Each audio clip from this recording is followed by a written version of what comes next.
Analogi lalat dan sampah ni adalah memberi impak yang juga sangat besar dalam faktor kesembuhan. So, satu analogi yang mudah, kalaulah badan kita ni sering ada lalat yang terbang dekat-dekat dengan kita, kadang-kadang dia duduk dekat mata kita, dekat rambut kita, kita memang akan rasa tersinggung, terganggu.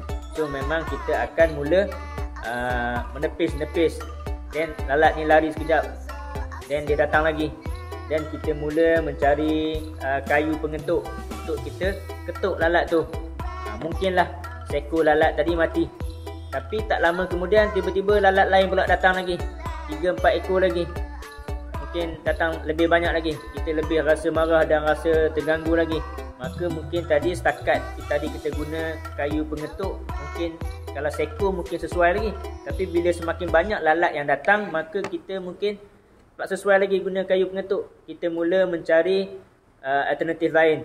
Kita mula cari spray aerosol untuk spray lalat, ataupun kita mula cari perangkap lalat getah dan sebagainya. Ini contoh satu. So ini yang kita dapat kaitkan, kita simpulkan juga dengan diri kita.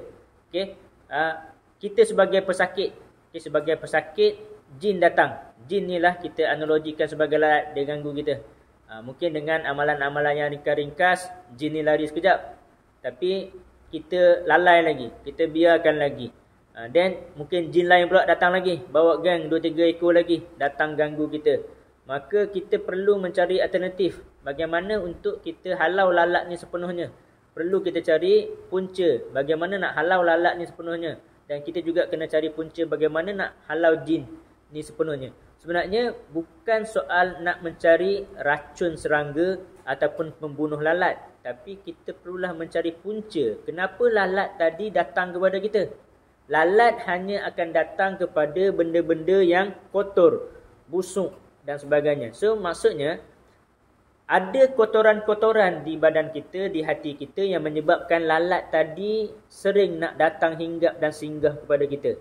Itu yang perlu dibersihkan dulu. Kalau kita dah bersihkan badan kita, mandi, wangi, cuci badan kita, sabun-sabun, bila badan kita berbau wangi, insya-Allah lalat tadi memang tak akan datang lagi, sebab dia tak akan suka pada benda-benda yang wangi. Dia akan cari benda yang kotor. Begitu juga dengan gangguan jin tadi.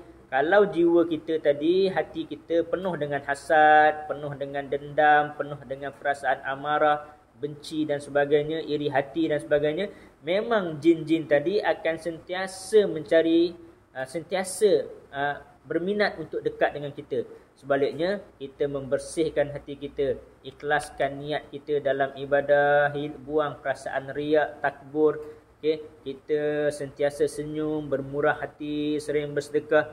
Bila kita sentiasa membersihkan diri kita, memang lama kelamaan tadi, jin-jin tadi memang dia orang tidak akan suka lagi, jin-jin yang jahat tidak akan suka lagi datang untuk ganggu kita lagi.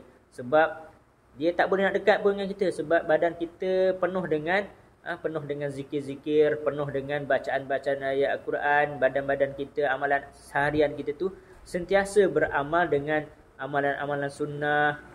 Maka memang jin-jin yang jahat ni dia tak akan boleh mendekati lagi kita. Ini adalah salah satu analogi lalat dan sampah, dan juga yang dapat kita kaitkan dengan kesembuhan dan juga gangguan jin. So insya-Allah semoga analogi contoh ini memberi satu kefahaman dan kesedaran kepada kita untuk membersihkan hati kita. Bukan kita nak mencari ataupun nak membunuh lalat, nak mencari ataupun nak membunuh jin, tetapi kita perlulah mencari punca kenapa lalat tu datang hinggap kat kita. Disebabkan ada kotoran-kotoran busuk.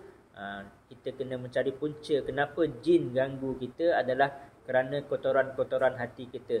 Hati kita yang busuk, dendam, buruk, amarah dan sebagainya. So, bersihkanlah hati kita dulu. Buang daripada sikap-sikap yang buruk. Buang daripada sikap-sikap yang negatif.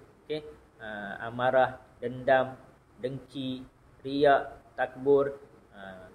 Jangan sentiasa kena berkawan dengan orang, senyum, bermurah hati, membantu orang dan sebagainya. InsyaAllah